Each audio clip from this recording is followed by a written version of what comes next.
রাসূলুল্লাহ সাল্লাল্লাহু আলাইহি ওয়াসাল্লাম যখন মা আয়েশাকে বিবাহ করেন, মা আয়েশার বয়স মাত্র 6 বছর ছিল।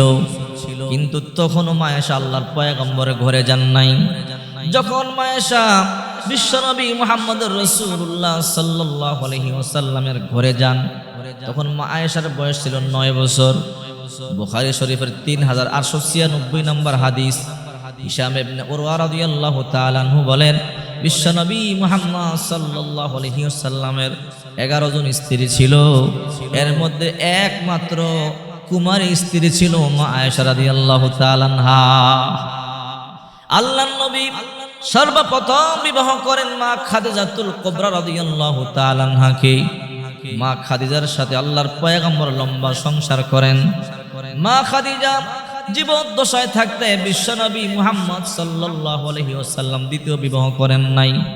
হিশাম ইবনে উরওয়া রাদিয়াল্লাহু তাআলা আনহু বলেন, আল্লাহর নবী হিজরতের 3 বছর পূর্বে মা আয়েশার মা খাদিজার ইন্তেকাল হয়। এরপর আল্লাহর নবী সাউদা রাদিয়াল্লাহু তাআলা আনহাকে বিবাহ করেন। এরপর আল্লাহর পয়গম্বর মা আয়েশা রাদিয়াল্লাহু তাআলা আনহাকে বিবাহ করেন। আল্লাহর পয়গম্বর এমনি এমনি মা আয়েশাকে বিবাহ করেন নাই। আল্লাহ পাক রব্বুল আলামিন মা আয়েশাকে নবীজির সাথে বিবাহ দিয়েছে। মা আয়েশা রাদিয়াল্লাহু তাআলা আনহাকে আল্লাহ রাসূলের সাথে বিবাহ দিয়েছে। সুবহানাল্লাহ। কেমনে দিয়েছে? বিশ্বনবী মুহাম্মদ সাল্লাল্লাহু আলাইহি ওয়াসাল্লাম বসা, জিবরাইল চলে আসলেন, জান্নাতি একটা রুমাল নিয়ে আসলেন, মোড়ানো রুমাল। জিবরাইল এসে বলে, ইয়া রাসূলুল্লাহ, এই রুমালটা আপনি খুলুন।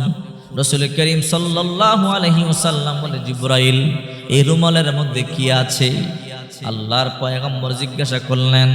জিবরাইল বলে, পয়গম্বর, আপনি খুললেই দেখতে পারবেন। আল্লাহর নবী বিশ্বনবী রাহমাতুল লিল আলামিন বিসমিল্লাহ বলে রুমাল খুললেন।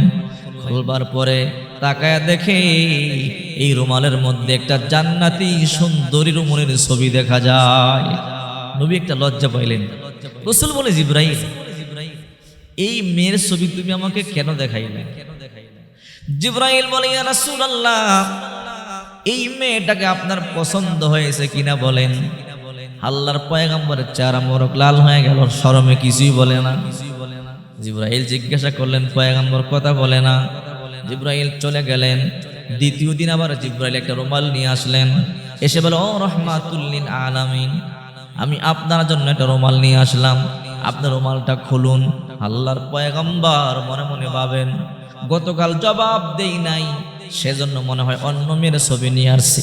আল্লাহর পয়গম্বর বিসমিল্লাহ বলে খুললেন। খুলে দেখে গতকাল যে মেয়ের ছবি ছিল আজও ওই মেয়ের ছবি দেখা যায়। নবীজির চেহারা মোরক লাল হয়ে গেল। আল্লাহ নবী রাহমাতুল লিল আলামিন কোনো কথা বললেন না। জিবরাইল হেসে বলে, ইয়া রাসূলুল্লাহ, এই মেয়েটাকে আপনার পছন্দ হয় কিনা বলেন। আল্লাহর পয়গম্বর কোনো কথা বললেন না। জিবরাইল চলে গেল। তৃতীয় দিন আবার জিবরাইল একটা রুমাল নিয়ে আসলেন, মোড়ানো রুমাল নিয়ে বলে, ইয়া রাসূলুল্লাহ, এই রুমালটা আপনি খোলেন। আল্লাহর পয়গম্বর রাহমাতুল লিল আলামিন রুমালটা খুললেন। খুলে দেখে গতকালকে যে মেয়ের ছবি ওই মেয়ের ছবি। জিবরাইল, মতলব কি, উদ্দেশ্য কি বলো? জিবরাইল বলে, ইয়া রাসূলুল্লাহ, এই মেয়েটা দূরের কেউ নয়, আপনার প্রিয় সাহাবী আবু বকরের কন্যা, নাম আয়েশা। এই মেয়েটাকে আল্লাহ পাক আপনার জন্য আপনার স্ত্রী হিসেবে কবুল করেছে। আল্লাহ চায় আপনি তাকে বিবাহ করেন। আল্লাহর হাবিব বলেন, ও জিবরাইল, যদি আমার আল্লাহ এই মেয়েটাকে আমার জন্য পছন্দ করে, আমার জন্য আল্লাহ তাআলা মনোনীত করে, তাহলে আমি আমার আল্লাহর উপরে সন্তুষ্ট, রাজি আছি। চিন্তা করে দেখেন, এখন যারা বাতিল ফেরকা, যারা ফিতনাবাজ, যারা বিভিন্ন ধর্মাবলম্বী নবীকে গালি দেয়, 6 বছরের মেয়েকে মুহাম্মদ কেন বিবাহ করলো? আরে রাসূল বিবাহ করে নাই, আল্লাহ নিজে বিয়ে দিয়েছেন। বুখারী শরীফের 3895 নম্বর হাদিস, আম্মা জান আয়েশা সিদ্দিকা রাদিয়াল্লাহু তাআলা আনহা বলেন, বিশ্বনবী মুহাম্মদ সাল্লাল্লাহু আলাইহি ওয়াসাল্লাম যখন বাসর ঘরে মা আয়েশার ঘুমটা খুললেন, আল্লাহর পয়গম্বর বলে, আয়েশা রে, তুমি সেই রমণী যার চেহারা আল্লাহ পাক রব্বুল আলামিন আগেই দেখিয়েছে। আল্লাহ পাক এর আগেই তোমার চেহারা আমাকে 2বার 3বার দেখিয়েছে। এবার বিশ্বনবী মুহাম্মদ সাল্লাল্লাহু আলাইহি ওয়াসাল্লাম 6 বছর বয়সে বিবাহ করলেন, কিন্তু 6 বছর বয়স আল্লাহর পয়গম্বর আম্মা জান আয়েশা সিদ্দিকা রাদিয়াল্লাহু তাআলা আনহাকে ঘরে আনলেন না। 9 বছর বয়স আল্লাহর পয়গম্বর ঘরে আনলেন। আম্মা জান আয়েশা বলে, হে দুনিয়াবাসী, আমার পয়গম্বর আমাকে কেমন ভালোবাসতো তোমরা কি জানো? আমার পয়গম্বর আমার কেমন ভালোবাসতো।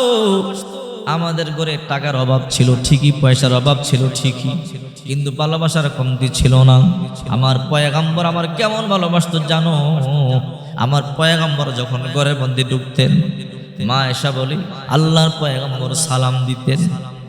আল্লাহর পয়গম্বর সালাম দিয়া 2 নম্বরে হাত দিয়া মুসাফা করতেন, 3 নম্বরে বুকের মধ্যে জড়িয়ে নিতেন, 4 নম্বরে কপালের মধ্যে একটা চুমা দিয়ে দিতেন। মা আয়েশা বলে, দুনিয়াবাসী গো, আবার আমার নবী যখন ঘর থেকে বের হতেন সালাম দিতেন, মুসাফা করতেন, বুকে জড়াতেন, কপালের মধ্যে চুমা দিতেন।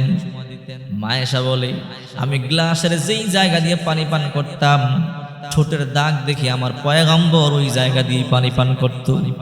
আবার আমার পয়গম্বর গ্লাসের যেই জায়গা দিয়ে পানি পান করত, ঠোঁটের দাগ দেখি আমি ওই জায়গা দিয়ে পানি পান করতাম। আমার নবীজি যেই জায়গা দিয়ে হাড্ডি চাবাইতাম, আমার নবী ওই জায়গা দিয়ে হাড্ডি চাবাইতো। আবার আমার নবীজি যেই জায়গা দিয়ে হাড্ডি চাবাইতো, আমি ওই জায়গা দিয়ে হাড্ডি চাবাইতাম।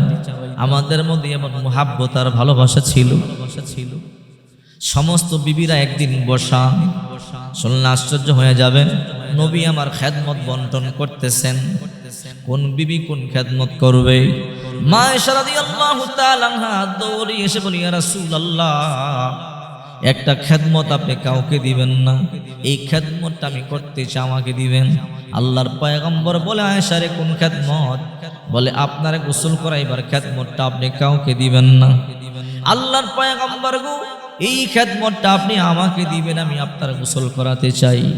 পয়গম্বর বলে, আয়েশা রে, এটা আমার সমস্ত বিবিদের হক, আমি আমার সমস্ত বিবিদেরকে জিজ্ঞাসা করে নেই। আল্লাহর পয়গম্বর বললেন, বিবিরা গো, আজকে খেদমত বন্টন করব, কিন্তু আয়েশা তোমাদের মধ্যে সবচেয়ে ছোট। আয়েশা একটা খেদমত চায় নিতে চায়, এই খেদমতটা তোমরা দিবা কিনা বলো। বলে, কোন খেদমত? আমাকে গোসল করাইবার খেদমত। সমস্ত আম্মাজানগণ বুঝতে পারলেন পয়গম্বর চায় এই খেদমতটা মা আয়েশা পাক। এবার সমস্ত আম্মাজানগণ বললেন, ইয়া রাসূলুল্লাহ, যেহেতু আয়েশা এই খেদমতটা চায়, এই খেদমতটা আমরা আয়েশাকে দিয়ে দিলাম। নবীজি একটা জলচকির মধ্যে বসে বসে গোসল করতেন, আর মা আয়েশা পানি ঢেলে দিতেন, মাজিয়া মাজিয়া গোসল করায়া দিতেন। হঠাৎ করে একদিন আল্লাহর পয়গম্বর জলচকির মধ্যে বসে বসে গোসল করেন, মা আয়েশা পানি ডালিয়া ডালিয়া গোসল করায়া দেয়, মাজিয়া মাজিয়া গোসল করায়া দেয়। হঠাৎ করে আল্লাহর পয়গম্বর তাকায়া দেখে মা আয়েশা পানি ডালে সাদা, কিন্তু গড়ায়া যায় লাল। নবী আমার ডাক দিয়ে বলে, আয়েশা রে, পানি ডালো সাদা কিন্তু গড়ায়া যায় লাল, কারণটা কি আমারে বলো? মা আয়েশা কোনো কথা বলে না। আল্লাহর পয়গম্বর কিছুক্ষণ পর আবার বললেন, আয়েশা, পানি ডালো সাদা কিন্তু গড়ায়া যায় লাল, কারণটা কি আমারে বলো? মা আয়েশা কোনো কথা বলে না। আল্লাহর পয়গম্বর তৃতীয়বার বললেন, আয়েশা রে, বলো, পানি ডালো সাদা কিন্তু গড়ায়া যায় লাল, কারণটা কি আমারে বলো? মা আয়েশা বলে, ইয়া রাসূলুল্লাহ, আপনি যে জলচকির নিচে বসেছেন, ওই জলচকির নিচে আমার একটা আঙ্গুল পরিয়া ফাটিয়া গেছে। আল্লাহর পয়গম্বর লাফ দিয়ে দাঁড়ায়া গেলেন, আঙ্গুলটা টান দিয়ে দেখে একদম ফেটে গেছে, রক্তগুলো গড়ায়া গড়ায়া পানির সাথে পানি লাল হয়ে যায়। পয়গম্বর একটু থুতু মোবারক লাগায়া দিলেন, মুহূর্তের মধ্যে ব্যথা ভালো হয়ে গেল। আল্লাহর পয়গম্বর বলে, আয়েশা রে, আগে কেন বলো নাই? আগে বললে তোমার এত কষ্ট হইতো না। মা আয়েশা বলে, ইয়া রাসূলুল্লাহ, খোদার কসম করে বলি, আমি আপনাকে আমার জীবন থেকে বেশি ভালোবাসি। নবীজি গো, যখন আপনি জলচকির মধ্যে বসে বসে গোসল করতেছিলেন, আপনি বড় আনন্দ পাইতেছিলেন, আমি দেখতেছিলাম। ওই সময় আমি যদি বলি আপনার জলচকির নিচে আঙ্গুল পড়ে গেছে, আপনার গোসল বন্ধ হয়ে যাবে।